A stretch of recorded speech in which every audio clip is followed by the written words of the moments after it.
All right, y'all, let's talk about the most important thing right now. Yes, I did get a haircut. Yes, my head is just banged the desk. Yes, my head is like 6 pounds lighter, but it's a big head, so I still pull my weight. Don't worry about that. But let's talk let's talk basketball. I've been doing a lot of digging just in stats and looking specifically at a specific stat versus a player's salary and trying to figure out how do we kind of like quantify value? How do we figure out if we're paying our guys what they're worth? And obviously it's hard to boil, a player's season based on one stat. Some of my go-tos are PER, player efficiency rating, which incorporates a lot of different things. Also NBA math, you can follow them on Twitter. They do, total points added, something like that. That's basically offensive points added and defensive points saved combined. And, all of these have their own kind of faults, and I've been playing around with that. There's also win shares, offensive and defensive, then like offensive box score, plus minus, stuff like that. I mean, I'm on Basketball Reference a lot. I'm on Google Sheets a lot. I'm on NBA Math a lot. I just want to kind of figure out if there was a quantifiable way, and it's kind of all random formulas, but really what you're trying to do, at least what I was trying to do, is try and find like a way to kind of express in numbers the kind of season these guys are having so far. And so when you sort them and you see the guys at the top, it's like, oh yeah, that makes sense. They're definitely outplaying their contract. And when you flip it, you're like, oh man, we're paying this dude like $30 million and he's not contributing, proportionally to what we're paying him. And so took a look at that, looking at TPA, total points added. Some of the standouts, this is something that also, it's tough because the kind of variation in terms of salary is huge compared if you're at like a vet min. You could be at like 1.7 million, and then, you have Steph Curry making 45. And the difference in a lot of these stats is not that drastic, so sometimes the proportions can get out of whack. But in general, for something like this, obviously a guy getting paid a lot less is more likely to outperform his contract than a guy that's making, 35 million on like a max deal. The ceiling is only so high in terms of if you're paying a guy max money, you're expecting an all-star. So, that's kind of the way it goes. So the top 5, as I'm looking at it right now, one of the guys that's really impressed, I think everyone, is Miles Bridges of the Charlotte Hornets. He's only making like $5 million. He was up for an extension. They declined it, and now he's kind of like, well, that's on you guys, because I'm doing really well right now. I don't know his exact stats. TPA is really high relative to the league, and only on $5 million a year. And so it's been a big part of the Hornets' success. Now that they've kind of dropped a couple games, but you pair him with LaMelo, you have now a strong small forward guy who can put up a lot of points.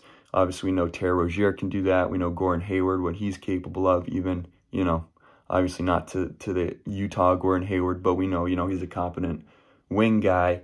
For them now, it's just a matter of getting size. I mean, Mason Plumlee's serviceable. He's going to play hard.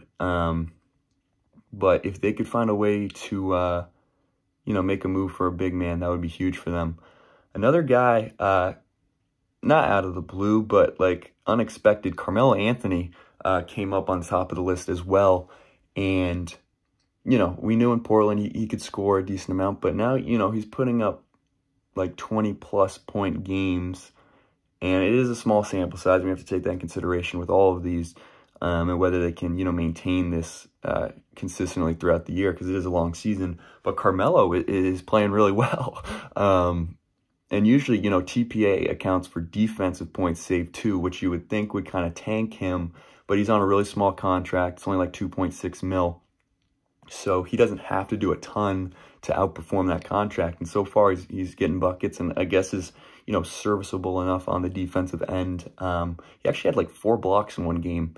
I think that was against Houston, which obviously doesn't encapsulate all defensive, kind of prowess, but that's impressive for a guy like Carmelo Anthony to do that.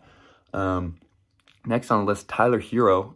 Talked about him And, I thought, yeah, he'd probably, like, the sophomore slump was a little extreme. He'd probably kind of, like, regress back to the mean of, 17, 18 points. But he's far past that. I think he's up to, like, 22, something like that, and not an absurd amount of minutes. And he's that guy where it's like, you can put him with the second unit. He's going to be your number one option. Can hit open shots off ball. And so he's proven, I mean, he said he would be doing this, and here he is, and he's obviously a big contributor and a big reason why the Miami Heat are doing so well early on top of, Jimmy Butler performing like crazy. Fourth on the list, Jalen Brunson, another guy like random, and we knew he was capable. I mean, he kind of, hasn't gotten like consistent minutes. He hasn't had really a defined role there. Like he's backup point guard, but they had Trey Burke and they both kind of overlapped. And now I think he's obviously separated himself at this point and had a great game against the Spurs last night.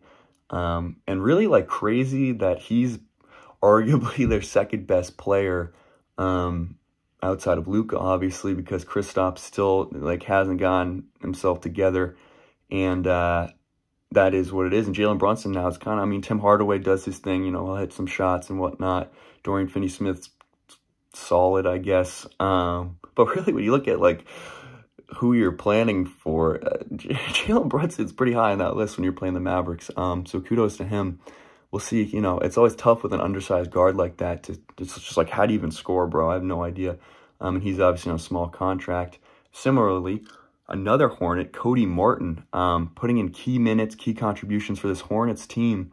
Random, but, if he can keep it up, he keeps seeing minutes, obviously, with Terry Rozier starting the season out. Cody Miller got some time, and I think he's taking advantage of it, clear by the numbers. And we're going to take what are we at time-wise? No, we're good. Taking a look at the other side of this list that you don't want to be on. Now, these are the guys, obviously, lowest TPA and highest salaries, basically. At the bottom, like rock bottom, is De'Aaron Fox. I don't really know. I haven't seen anyone talk about him, probably because he hasn't been doing well, but no one's really pointed to, like, why, like, what's going on in Sacramento. Maybe they haven't really figured out Halliburton and Davion Mitchell with Fox. I don't think it's, like, the foul thing. I already made a thing about, like, that's not a big deal anymore, or shouldn't be as big a deal and shouldn't be affecting these guys as much. Could be the new ball. I don't know. I've seen a lot of different stuff about that. But De'Aaron Fox, what's going on, man? I feel like, he's talented enough. He'll probably figure it out. Which leads to the next guy is Damian Lillard. Obviously doesn't help when his contract's $43 million. So that's obviously, high expectations. And he's, hasn't been shooting the ball well at all. Forget who it was. Someone mentioned, basically, didn't play well for the U.S. team this summer. Something's up with him. I don't know. He could be dealing with injury, something off the court. You figure at some point he'll put it together, just the caliber player that he is. I think it's just a matter of time. But right now, he's at the bottom in terms of value with Russell Westbrook. Again, it's not, I mean, his contract's so big, it kind of gives him a leg up on a lot of guys. And obviously, I don't think a lot of analytics are a big fan of Russell Westbrook because from, an efficiency standpoint, doesn't shoot the ball great. And all the kind of, I mean, it's weird because obviously his counting stats in terms of points, rebounds, assists are usually pretty damn good. And whether you call that stat padding or not, like you'd think that would boost him in some regards. But obviously, some of the detractors or turnovers is a big problem for him. And that's going to hurt you statistically. So, maybe that's not a big surprise. What might be a big surprise is the fourth worst, which is Jayson Tatum right now, which is really just a big indicator of the Celtics issues at large right now. Another guy, efficiency's not been there, which I think, TPA must penalize you for, given that these guys are at the bottom. And he's had some like pretty rough shooting nights, so that will tank you, especially in 8-9 game sample. His numbers are not ideal, and you figure he'll probably get some of that back at some point because usually he's the kind of guy that will put up like 30 points and 2 of them will be from the line. So we'll have to see with him.